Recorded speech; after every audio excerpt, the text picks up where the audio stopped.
Yolunda karar çiçeğim gündüz öttü vattı minni yaşlı yolunda karar çiçeğim gündüz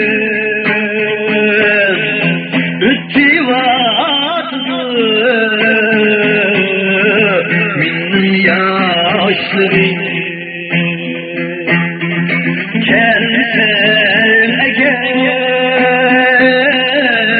şu uzakça idi gözümden aktı haram yaşları gözümden aktı haram yaşları.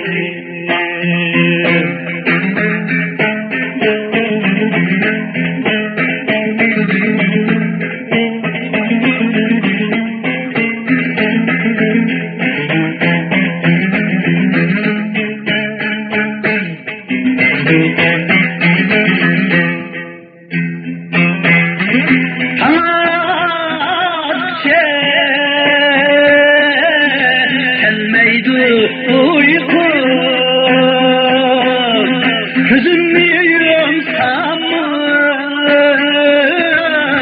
seni esleymez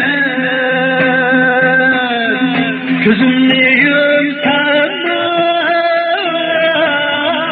seni esleymez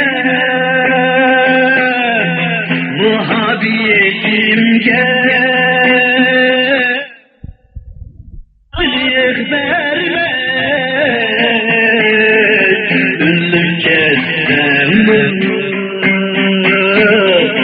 seni esleymez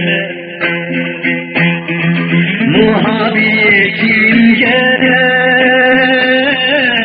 razılık vermez ünlük kessem seni esleymez ünlük kessem